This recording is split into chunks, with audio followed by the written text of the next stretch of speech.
തകർന്ന മനസ്സിനെ വീണ്ടുമുയർത്താൻ ശ്രീകൃഷ്ണൻ പറഞ്ഞ വാക്കുകൾ കേട്ടുനോക്കൂ. ഒരു ചെറിയ ഗ്രാമത്തിൽ ശ്യാം എന്നൊരു യുവാവുണ്ടായിരുന്നു.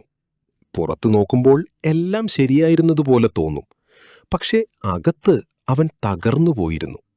എത്ര ശ്രമിച്ചാലും ജോലി ശരിയാകുന്നില്ല. സുഹൃത്തുക്കൾ അകന്നു. വീട്ടിൽ പോലും അവനെ ആരും മനസ്സിലാക്കുന്നില്ലെന്നവന് തോന്നി.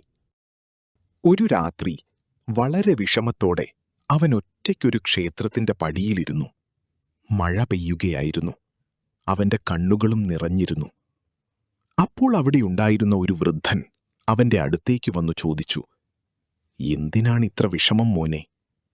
ശ്യാം ചിരിച്ചുകൊണ്ടു പറഞ്ഞു, "എല്ലാവരും പറയുന്നു ശക്തനായിരിക്കണമെന്ന്. പക്ഷേ ഞാൻ അകത്തുനിന്ന് തളർന്നുപോയി." അപ്പോൾ ആ വൃദ്ധൻ മെല്ലെ പറഞ്ഞു, "കുരുക്ഷേത്ര യുദ്ധഭൂമിയിൽ അർജുനനും ഒരിക്കൽ ഇതുപോലെ തളർന്നിരുന്നു." ശ്യാം അത്ഭുതപ്പെട്ടു. വൃദ്ധൻ തുടർന്നു, "അർജുനന് ശക്തിയില്ലാതിരുന്നതിനാലല്ല അവൻ തളർന്നത്. അവന്റെ മനസ്സ് ഭയത്തിൽ നിറഞ്ഞതിനാലാണ്." അപ്പോൾ ശ്രീകൃഷ്ണൻ അവനോട് പറഞ്ഞത്, "നീ നിന്റെ ഭയത്തേക്കാൾ വലിയവനാണ്. സത്യം തിരിച്ചറിയൂ. ധർമ്മത്തിന്റെ വഴിയിൽ നിൽക്കൂ. ഭയമല്ല, ബുദ്ധിയാണ് നിന്നെ നയിക്കേണ്ടത്." ആ വാക്കുകൾ ശ്യാമിന്റെ മനസ്സിൽ എന്തോ മാറ്റം വരുത്തി. അവൻ മനസ്സിലാക്കി, പ്രശ്നങ്ങൾ ജീവിതത്തിന്റെ അവസാനമല്ല, അവ നമ്മെ ശക്തരാക്കാനുള്ള പരീക്ഷണങ്ങളാണ്. മഴ മെല്ലെ അവസാനിച്ചു. ശ്യാം തലയുയർത്തി ആകാശത്തേക്ക് നോക്കി. അവന്റെ മനസ്സിൽ ഒരു പുതിയ വിശ്വാസം ജനിച്ചു.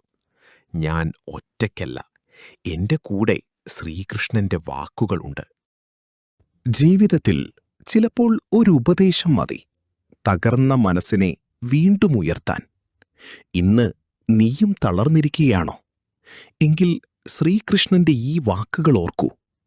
ഇരുട്ടെത്ര വലിയതായാലും ഒരു ചെറിയ പ്രകാശം മതി അതിനെ മാറ്റാൻ.